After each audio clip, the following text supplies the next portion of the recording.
بسم الله الرحمن الرحيم والصلاة والسلام على أشرف المرسلين. Salam alaikum. Bonjour tout le monde. Aujourd'hui, on va voir euh, d'autres exercices avec solution, toujours pour licence 2, S4, n'importe quelle spécialité. L'essentiel, les spécialités qui étudient le module théorique. On va commencer l'exercice numéro 1 dans cette série. Vous avez que tout signal réel peut être décomposé en une partie paire et une partie impaire. Donc, là, il faut toujours théorie de signal qui connaît un signal. On peut le décomposer en deux parties, une partie paire et une partie impaire. Et toujours notre signal S de T est égal la partie paire de T plus la partie impaire de T. La question, c'est bien, on vous demande de déterminer la partie paire et la partie impaire des signaux suivants. Vous avez le premier signal S1 de T qui est égal tout simplement l'échelon unitaire d'amplitude égale à 1 et qui commence à partir de 2. Donc, pour T inférieur à 2, S1 de T égale à 0. Pour T supérieur à 2, S1 de T égale à 1.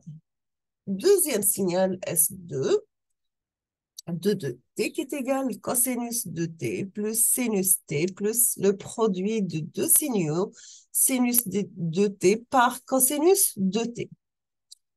On passe troisième signal S3 de t qui est égal à exponentielle moins 2t par cosinus de t. D'accord?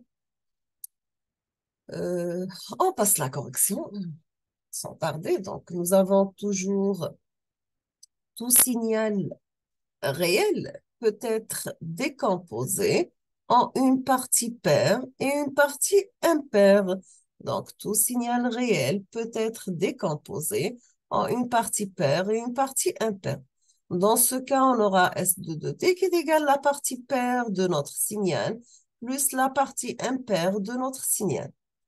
Toujours, nous avons que la partie paire de notre signal, on peut la représenter par un demi de S de T plus S de moins T. Et pour la partie impaire de notre signal est égal à un demi de S de T moins S de moins T. D'accord?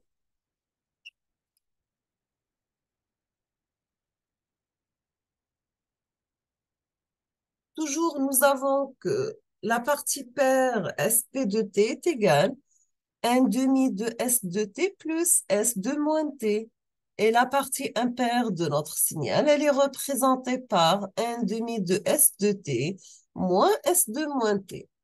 On passe les questions de l'exercice. Là, on vous demande de déterminer la partie paire et la partie impaire des signaux suivants. Vous avez le premier signal S2 de T qui est égal à l'échelon U de T moins 2. Pour la partie paire de notre signal, on aura dans ce cas S de T qui est égal à U de T moins 2. Pour la partie paire, c'est un demi de S de T plus S de moins T. On va remplacer, donc on va mettre un demi de S de T qui est égal à U de T moins 2 plus S de moins T. 2 moins T, donc vous aurez moins T plus 2. D'accord? Pour la partie impaire, donc la formule c'est bien un demi de S de T moins S de moins T. Et on va remplacer, donc on aura un demi de U de T moins 2 moins l'échelon U de T plus 2. Donc ici, c'est normalement moins t moins 2. D'accord? Il faut rectifier, c'est u de t moins 2. Pour la partie paire de notre signal, donc pour l'échelon, il prend la valeur plus un demi pour t inférieur à moins 2. Il prend la valeur plus un demi pour t supérieur à 2. Il prend la valeur 0 ailleurs, c'est-à-dire l'intervalle entre moins 2 et plus 2.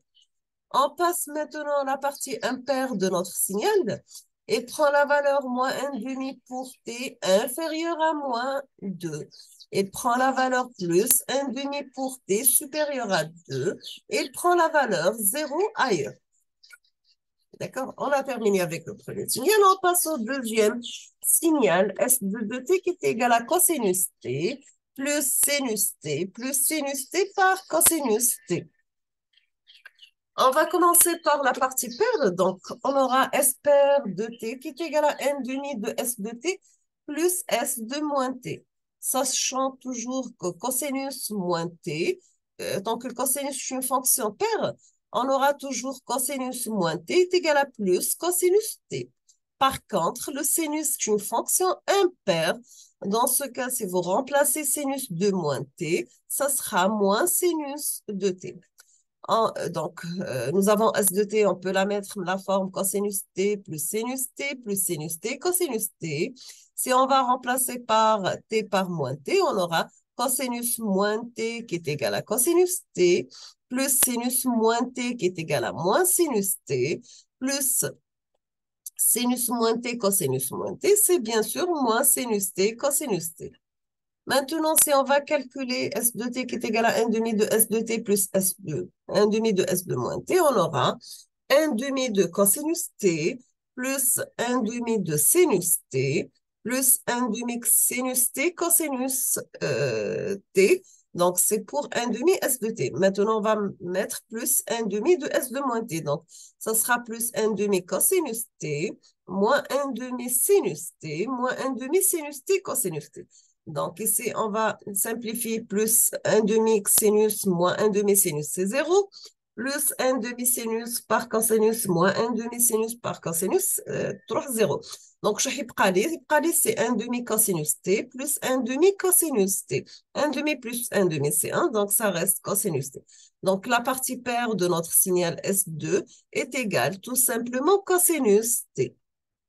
On fait la même chose, mais cette fois-ci, on va calculer la partie impaire de notre signal.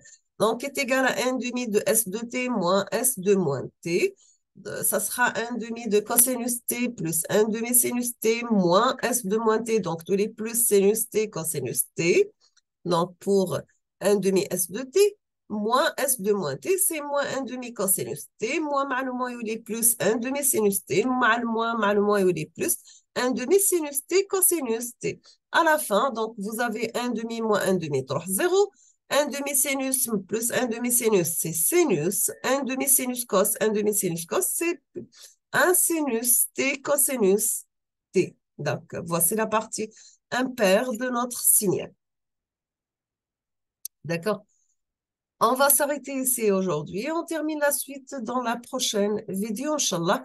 Donc, je vous propose de préparer l'exercice suivant. Donc, on veut concevoir un filtre numérique passe-bas à partir d'un filtre analogique de Butterworth en utilisant la méthode de l'invariance impulsionnelle. Vous avez que les spécifications du filtre analogique sont les suivantes.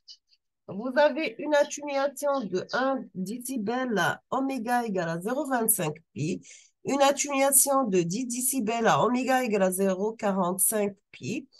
On vous demande de calculer la fonction de transfert analogique, H analogique de S. Deuxièmement, on vous demande de calculer la fonction de transfert numérique H de Z. Et troisièmement, calculer la sortie du filtre numérique Y de N. On va s'arrêter ici. Ici, on termine la suite dans la prochaine vidéo, Inch'Allah. Donc, je vous remercie infiniment pour votre attention. Comme toujours, n'hésitez pas si vous avez des questions. Et à la prochaine vidéo, Inch'Allah. Merci beaucoup.